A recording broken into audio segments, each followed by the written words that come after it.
Hey guys, welcome back to another video. So today we're going to be talking about the controversy that Spider-Man 2 the game is getting. So as you guys know, recently they did release a trailer for Spider-Man 2 within the PlayStation Showcase. We could talk about that too, but that's not the focus of this video. But a lot of people were left pretty unhappy with the PlayStation Showcase. The last one we had was kind of insane. It had so many first-party games, and it really did make it seem like PlayStation 5 was the console you wanted to get between Xbox and PlayStation. Honestly, Xbox has been floundering for the past few years. Their Xbox Series X and their Series S, it's not doing well. It has not been selling well.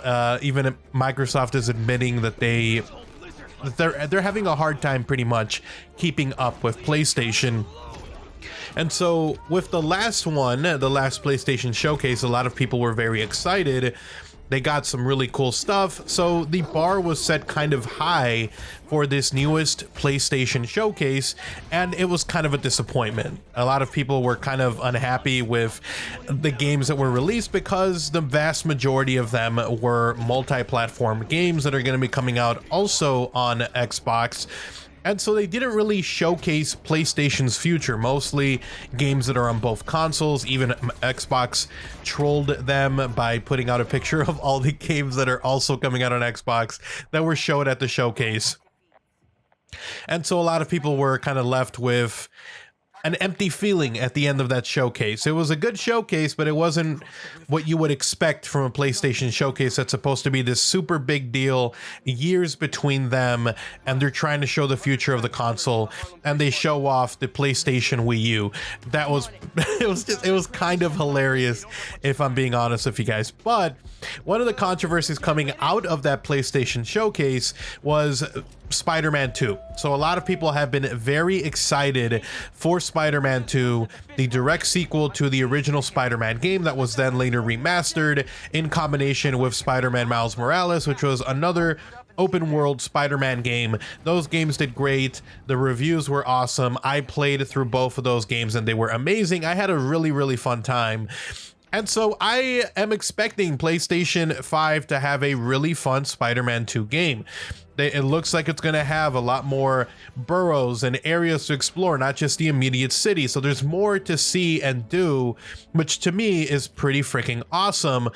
But coming out of this showcase, which by the way, the live stream was 1080p. So I don't know if the whole 4K upscale thing maybe will make people change their mind, because there is a 4K trailer version of that gameplay.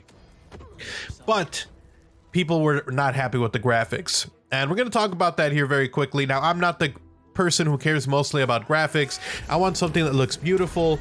And, I'm someone who's playing Tears of the Kingdom right now, and I think that game looks great, albeit the performance is not great. And could it look better? Hell yeah, it could look better. But I'm more about gameplay than I am about visual fidelity and how good it looks, and, the reflections and the, all the fancy stuff that you can do with some super horse-powered computers. Like, as long as the game looks well and it doesn't take me out of the experience and the gameplay is great, I could care less about the game.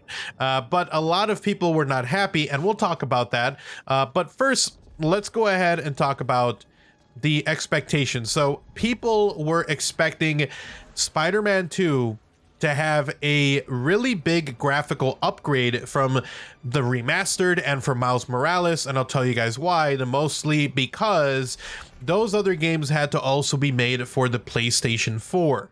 So we kind of have been trained to think that if there's a game that is being made for a previous generation console, I'm someone who plays a lot of Call of Duty, so I've seen it a lot where they made the leap from PS3 to PS4 and then PS4 to PS5, and they were like releasing games on the previous generation. I think Black Ops 3 was probably the most hilarious one where they had it on, I think, last gen and current gen, and the game looked like trash. And I can't remember if it was Black Ops 3 or Black Ops 4, but I just remember it being such a meme of how ugly it looked on previous generations. But I digress. What I'm saying here is a lot of people expect that if a game is being made in conjunction with coming out with a previous generation hardware, that they are limiting themselves in how much they can push it forward. Now, we did see that recently with Tears of the Kingdom. Now, that game did not have some insane graphical upgrade to it, but it was a little bit hampered by the Wii U because it did come out, the last game, Breath of the Wild, came out on Wii U. It came launch day on the Switch, and even the developers themselves said, hey man, we were kind of hamstrung with having to release this on the Wii U. It didn't have as much performance as we wanted to it, and now with Tears of the Kingdom, they were able to add way more stuff to it, different game mechanics. They were able to have an underground area, an above ground area, and the game is just insane, to the point that a lot of developers are looking at Breath of the Wild and Tears of the Kingdom, I should say, looking at Tears of the Kingdom and saying, how the hell did they pull this off? Like, how is this game even possible? Now that we know that, if you're making a game for previous generation consoles, you have to work within the confines of what that console can do. So it indirectly or directly, whatever way you want to see it, does affect how a game is going to look if you're releasing it for next generation consoles. So now with Spider-Man 2, they were not going to release it on PlayStation 4. It was going to be a next gen hardware exclusive. And so people were like, well, awesome, there is no longer a PS4. It's not being limited by that. It's not being hamstrung. It's not being held back. This is going to look way better than the PS4. And then the trailer came out and it looked almost the same. And you could chuck that up to a few things. Honestly, you could be because they're reusing some of their assets, which there is nothing wrong with reusing assets. A lot of games do that. Yakuza does that. Tears of the Kingdom did that. It makes it so you're able to focus on other aspects of the game instead of having to rebuild and create a completely new world every single time you make a game. Like, believe me, it saves them so much time and money that they can focus on other stuff that will make the game even more fun. Gameplay improvements, making the story significantly better, making the game flow, making it have less bugs and issues.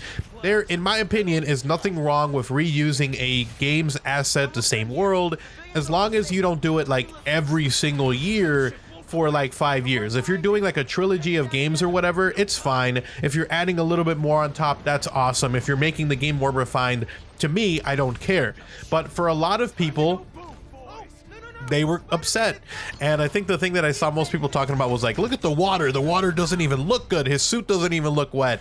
And so a lot of people are mad about that, and kind of just upset that the game didn't take the big leap that they thought it was going to take, with it being a next generation only Spider-Man game. So I totally get it.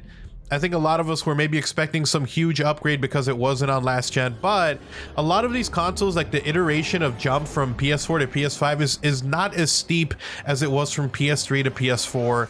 You're not going to expect that huge jump forever, because we're getting to the point where like eventually the jumps is going to be more about small stuff like lighting and shadows and how fast the world runs, like how is it optimized, and how big is the world and how much is in the world, how much depth is in it. So I feel like now developers are getting to the point where yes, games are going to look amazing, but there's probably not going to be another huge leap forward in terms of what people expect from like PS3 to PS4. It's not just going to be like, oh my god, eye candy. It's going to be more minute stuff that you probably won't even notice. Like me, I don't really like whenever people are like ray tracing, and I'm like, I mean, what?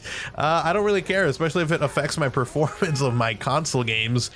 But needless to say, Sony did come out with a statement after that saying that the version that they showed off in the trailer was a older build of the game, and they released screenshots so people could see the differences. Personally, like I said, I am so like not affected by graphics, and when I saw the screenshot comparisons, I was like, they look the same.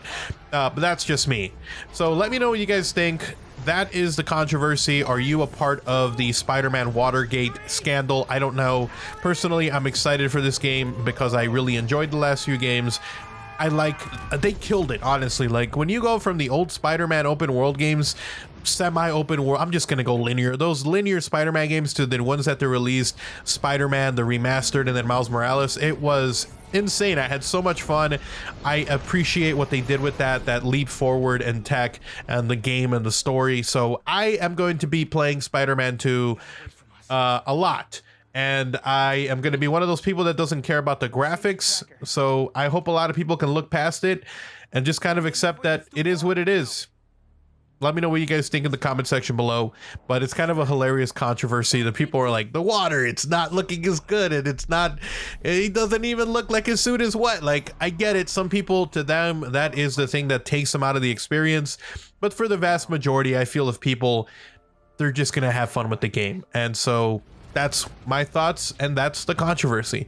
So thank you guys so much for watching. Hopefully you guys enjoyed the video. If you did, drop a like. If you're new, make sure to subscribe with notifications on so you don't miss a single upload. And if you want to support the channel directly, you can do so by checking out my sponsors. Control Freak Aim Controller, I use them every time I play. Code OGXRAYZ gets you a discount, link down below to that, or through my Amazon influencer page if you guys would much rather do it that way. Give me a follow over on Twitter at OGXRAYZ if you guys want to talk, interact, see what I'm up to. But anyways, you guys have an awesome day. Take care. I'm out. Peace.